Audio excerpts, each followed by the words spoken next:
Assalamualaikum warahmatullahi wabarakatuh. Para soimin dan soimat yang dimuliakan oleh Allah Subhanahu wa Ta'ala, sebuah kisah dari Nabiullah Samun Al-Ghazi atau yang sering kita dengar dengan Samson. Perlu diketahui, Samson adalah kisah atau yang menjadi sebab turunnya surat Al-Qadar atau asbabun nuzul diturunkannya surat Al-Qadar. Bagaimana kisahnya? Kita simak berikut.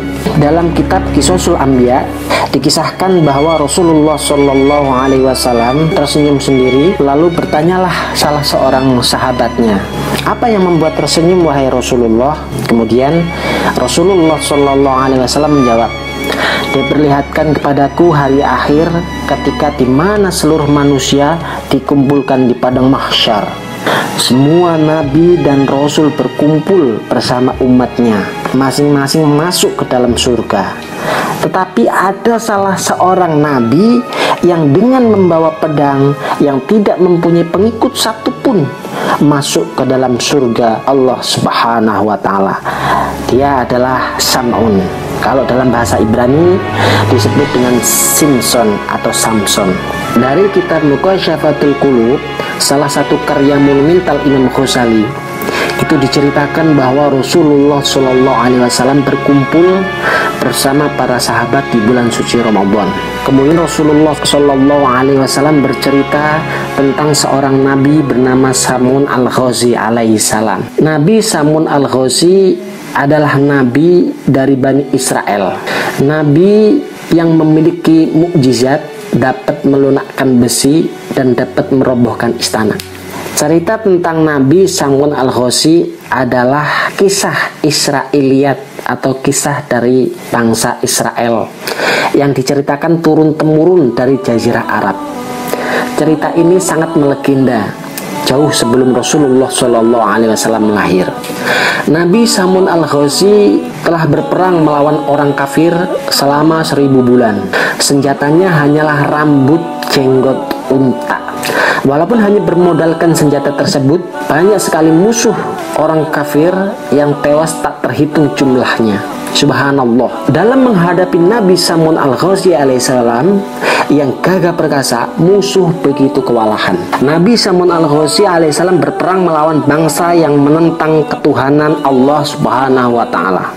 Ketangguhan dan keperkasaan Nabi Samun Al-Ghazi dipergunakan untuk menentang penguasa kaum kafirin saat itu, yakni Raja Israel. Akhirnya sang Raja Israel mencari jalan untuk menundukkan Nabi Samun Al-Ghazi.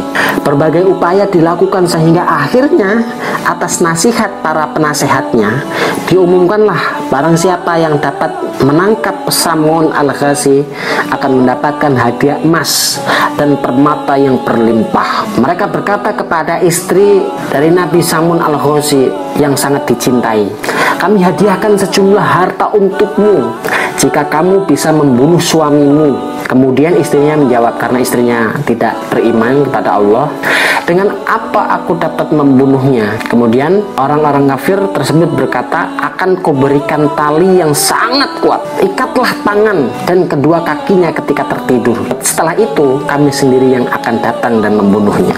Karena istrinya tidak beriman kepada Allah, ia pun nekat melakukan perbuatan tersebut. Ketika tidur, Nabi Samun Al-Ghazi diikat oleh istrinya. Ketika bangun, Nabi Samun Al-Ghazi alaihissalam begitu kaget dan berkata, siapakah yang mengikatku? Kemudian istrinya menjawab, akulah yang mengikat, sekedar menguji kekuatanmu saja, wahai suamiku. Segera sajalah Nabi Samun Al-Ghazi alaihissalam melepas tali itu dengan sangat mudah. Gagal sudah usaha istrinya untuk membunuh suaminya. Namun ia tidak menyerah. Kali ini atas perintah orang kafir, istrinya mengikat Nabi Samun Al-Ghazi alaihissalam dengan rantai. Namun dengan mudah Nabi Samun Al-Ghazi alaihissalam pun bisa memutuskannya. Berkali-kali ia mencoba, namun selalu saja gagal. Akhirnya Nabi Samun Al-Ghazi berkata, wahai istriku, aku ini adalah seorang wali Allah, seorang utusan Allah. tidak ada yang bisa mengalahkanku dalam perkara dunia kecuali rambutku ini atas izin Allah. Nabi Samun Al-Ghazi alaihissalam memang berambut panjang. Mendengar kelemahan suaminya itu, timbullah ide istrinya untuk memotong rambut suaminya ketika sedang tertidur. Usahanya berhasil. Rambut panjang Nabi Samun Al-Ghazi ini dipotong, dibagi menjadi 8 gelung. 4 gelung digunakan untuk mengikat kedua tangannya, sedangkan 4 gulung lainnya untuk mengikat kedua kakinya. Hasilnya luar biasa. Ketika terbangun, Nabi Samun Al-Ghazi alaihissalam benar-benar tidak bisa bergerak. Ia begitu marah kepada istrinya. Namun sang istri segera saja memberitahu orang-orang kafir agar segera membunuh suaminya itu. Nabi Samun Al-Ghazi alaihissalam pun digiring menuju ladang pembantaian. Di sana dia diikat pada sebuah tiang rumah yang sangat kuat. Satu persatu mereka memotong kedua telinganya, bibirnya, mulutnya, kedua tangannya, kedua kakinya, dan membutakan kedua matanya. Astagfirullahaladzim, betapa kejamnya mereka. Kemudian Allah memberi wahyu atau ilham kepada Nabi Samun Al-Ghazi alaihissalam. Wahai Samun Al-Ghazi, apa yang engkau inginkan? Kemudian Nabi Samun Al-Ghazi pun menjawab, aku ingin engkau memberikan kekuatan kepadaku kembali agar dapat kugerakkan tiang istana ini dan kuhancurkan mereka semua. Allah pun memberikan kekuatan kembali kepadanya sehingga dapat menghancurkan orang kafir tersebut. Semuanya mati binasa, termasuk istrinya yang durhaka. Kemudian Nabi Samun Al-Ghazi bersumpah kepada Allah Subhanahu wa Ta'ala akan menebus semua dosanya dengan berjuang menumpas semua kebatilan dan kekufuran yang lamanya 1000 bulan tanpa berhenti. Semua itu atas hidayah dari Allah Subhanahu wa Ta'ala. Ketika Rasul selesai menceritakan Nabi Samun Al-Ghazi alaihissalam yang berjuang fisabilillah selama 1000 bulan, mendengar kisah ini, para sahabat Rasulullah SAW menangis terharu. Mereka berkata, ya Rasul, tahukah engkau berapa pahalanya? Kemudian Rasul SAW menjawab, tidak. Salah satu sahabat Nabi berkata, ya Rasul, kami ingin juga beribadah seperti Nabiullah Samun Al-Ghazi. Kemudian Rasulullah SAW diam sejenak. Kemudian malaikat Jibril alaihissalam datang dan mewahyukan kepada beliau bahwa pada bulan Ramadan ada sebuah malam yang mana malam itu lebih baik daripada malam 1000 bulan. Firman Allah Subhanahu wa Ta'ala di dalam surah Al-Qadar, Allah memberikan Lailatul Qadar kepadamu dan umatmu. Jika ibadah di malam itu, maka pahalanya lebih utama daripada 1000 bulan. Semoga bermanfaat. Terima kasih atas perhatiannya.